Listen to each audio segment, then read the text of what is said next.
कृष्ण मेरा जमाई है, हमारे विदर्भ की बेटी भी आई है। और किसकी बात करो? अवध की, अयोध्या की। अयोध्या के राजा राम अयोध्या में बैठ रहे हैं 22 तारीख को, परंतु सबसे ज्यादा खुशी तो हम विदर्भ वालों को है। उसका कारण है कि हमारा संध्याना आज सुख में हो रहा है, आनंद में हो रहा है। ये सुख है कर रही हूं मैं। प्रणाम करने वाली नहीं, आप उत्तर देंगे? फ्री बैठा हूं, दूंगा उसका क्या दिक्कत है? गुरु जी, भारत देश से बाहर जो विदेश में सब दूर पति पत्नी हाथ पकड़ के चलते हैं, चिपक चिपक के चलते हैं। हमारे भारत में पति पत्नी दूर दूर चलते हैं, साथ नहीं चलते। इसका क्या कारण है?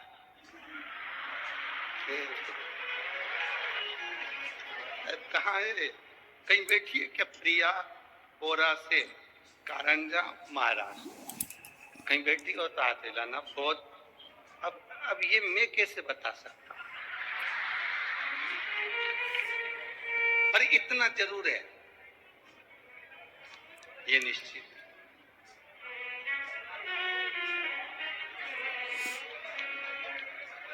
विदेश की पाश्चात्य सभ्यता और भारतीय सभ्यता में जमीन आसमान का अंतर है।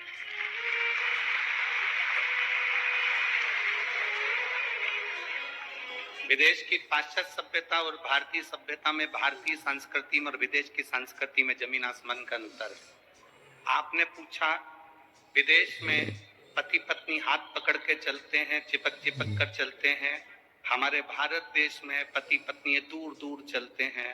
इसका क्या कारण है? इसका मेरी बेटी प्रिया गोरा से, कारंजा महाराष्ट्र से, इसका केवल एक कारण है, भारतीय सभ्यता में और पाश्चात्य सभ्यता में जमीन आसमान का अंतर है।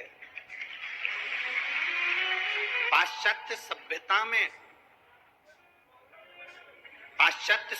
में पति को डर रहता है कि ये कहीं दूसरे को देखकर भाग नहीं जाए, इसलिए हाथ पकड़ के चलते, चिपक चिपक के चलते हैं। हमारी भारतीय सभ्यता में जब 7 फेरे डल जाते हैं तो इन दोनों को तब विश्वास पक्का हो जाता है, कहीं पे भी जा भागेगी नहीं। कहा जाए?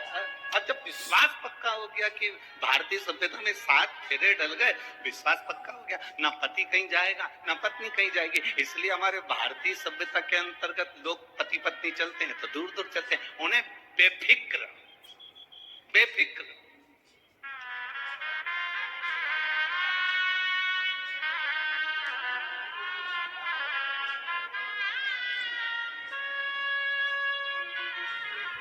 ये भारत की जो भूमि है, ये भारत की जो धरा है, ये भारत की जो भूमि है, ये सभ्यता और संस्कृति की देने वाली है। ये साधारण सी भूमि नहीं है महाराज। विदेश में कोई मरता है तो उसको एक्सपायर कहते हैं, विदेश में मर गए डेड बॉडी कहते हैं, पर भारत में कहीं का बेवड़ा भी मर जाता है तो स्वर्गवासी कहते हैं।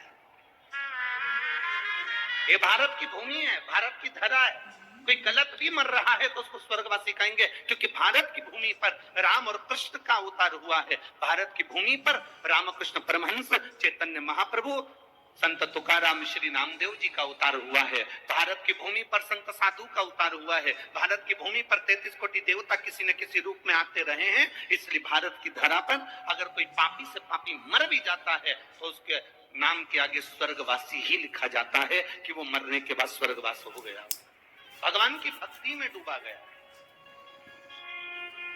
भजन चित्त की ओर। शिव कथा कह रही है, भगवान शंकर का संवाद कर रहा है। एक संकल्प अपने भीतर का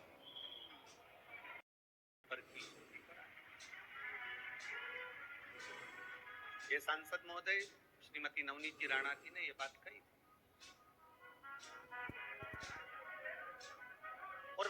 शिव महापुराण की इस कथा में भी आती है कि हम एक संकल्प लेकर चले।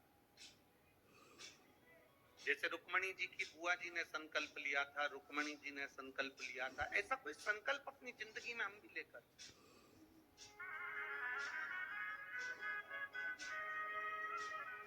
बचपन में बच्चे के पांव चंचल होते हैं, बोलो सही है कि गलत है?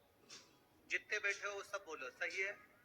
बच्चे के पांव चंचल होते हैं, माँ बिठाती है उड़ जाता है, माँ बिठाती है उड़ जाता है, माँ कहती उधर जा वो इधर आता है, माँ कहती वो कर वो वहां चले जाता है। बचपन में बच्चे के पांव चंचल होते हैं, जवानी में व्यक्ति का रोम रोम चंचल होता है। बचपन में पांव चंचल है, जवानी में रोम रोम चंचल है, और बुढ़ापा जब आता है तो उस बुढ़ापे में व्यक्ति की जीवान चंचल हो जाती है। जब बुढ़ापा आता है तो व्यक्ति की जिह्वा चंचल हो जाती है।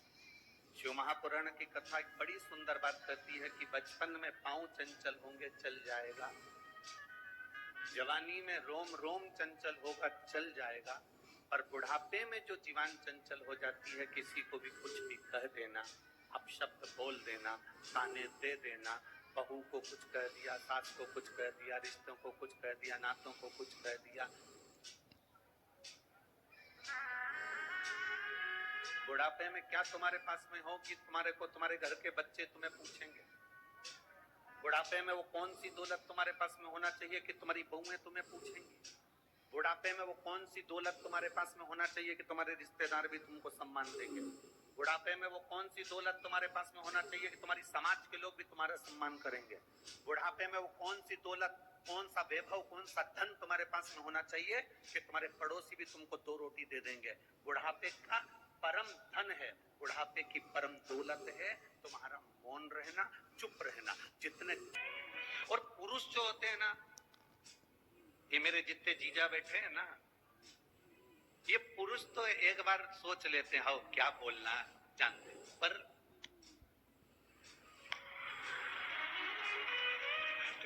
जगदम्बा जो होती है ना, मम्मी है, माँ है, आई है, बाबूजी है, पिताजी है नहीं मैं बोल के, अरे मेरा भाई है तो तुम चुप रहो, मैं अब भी बोल के तो वो तो झट झट झट झट झट वो बोला आधी कमरिया पे साड़ी और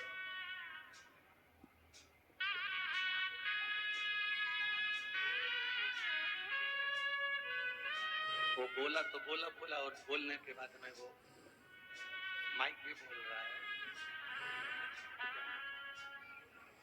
तो बोल के वो जाए।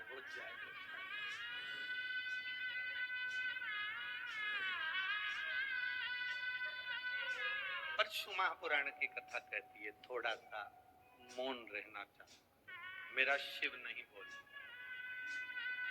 मेरे शंकर बोलते ही नहीं।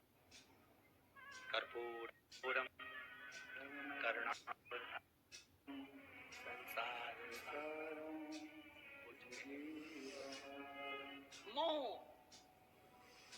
मौन भी एक साधना है।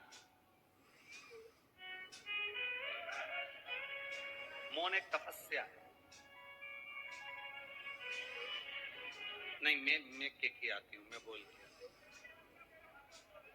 संकल्प अपनी जिंदगी का, एक संकल्प आपके भीतर हो, जैसे पार्वती जी ने संकल्प किया। आप सबने, आप तो सब विदर्भ के रहने वाले हो, विदर्भ की भूमि के हो।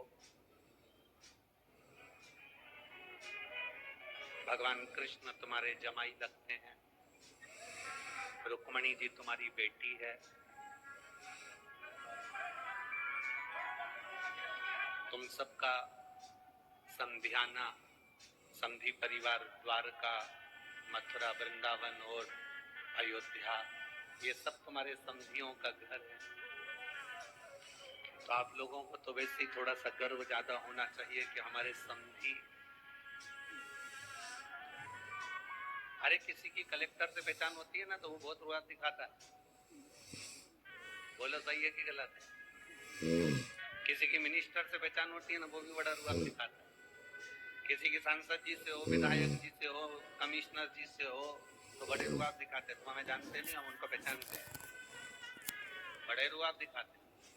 आपको भी डरने की बात नहीं है विदर्भ वालों, तुम भी अच्छे से रुआब दिखा सकते हो, पहचानता नहीं हमारा जमाई लगता है